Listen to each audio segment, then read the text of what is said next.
Hi there, this is Matt with State of Flux here with a review for Five Nights at Freddy's. This film, directed by Tammi, is a film that I quite liked. However, I'm going to be very upfront. I am completely unfamiliar with this property. I've never played the video games. I only know about it through cultural osmosis from back when I worked at Barnes & Noble, of all places. We were selling like Five Nights at Freddy action figures, and this was back in like 2013, 2014. My daughter, now that she's in school and stuff like that, a lot of her friends play Five Nights at Freddy's, and that's a key point with this film.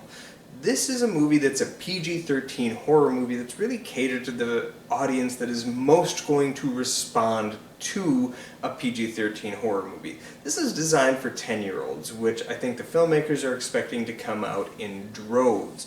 And as a horror movie aimed for younglings, this is actually pretty effectively scary in that are you afraid of the dark kind of way. It's definitely way scarier than anything you'd ever get with Goosebumps, but not so scary that it's like a genuine, like, traumatizing horror movie. It has 2 or 3 pretty effective jump scares, and it's carried mightily by the power of performances from its lead actors, with really strong role from Josh Hutcherson, who has an off-type role for him, playing a sort of father figure, if you will, to a young girl. Seeing him in a more mature role like that, when I've grown up seeing him as predominantly a child star, was kind of neat, and he does it really well. I really like him as an actor, and he gets to show his chops with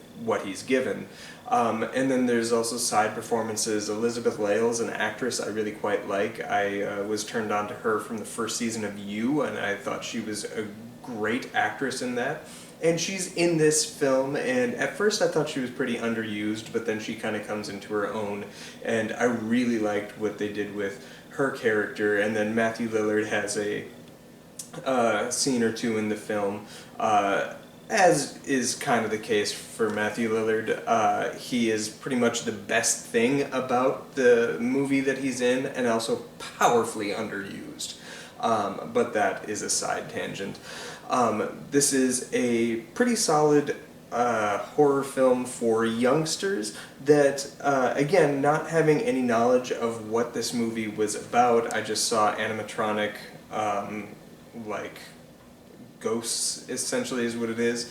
And the first half of the movie is very much exactly what I was expecting it to be, and then it kind of pivoted in a different direction and brought a more mysterious atmosphere in the second half. That is where I responded best to, and I have a feeling that is the stuff that the hardcore fans are going to be turned off by, because from my understanding, reading up on it a little bit, it's diving into games like 3 and 8 a little bit, and they wanted a more authentic interpretation of just the first game this time around.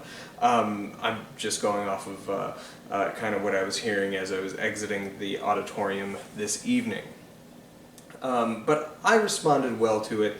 I do feel like the movie asks you to be a little more familiar with the source material than you are. It does a fair enough job setting up everything, but there's a mythology here that is firmly established that I would have liked to have known more of, and maybe that's to the film's benefit. Maybe that means that I start playing these video games, because I was enticed by what I saw. And there's a sneaky little Scream Easter egg, where if you know it, you know it, and there was one dude in my audience who started clapping when it happened and laughed, and I was the only other person that responded as well, laughing.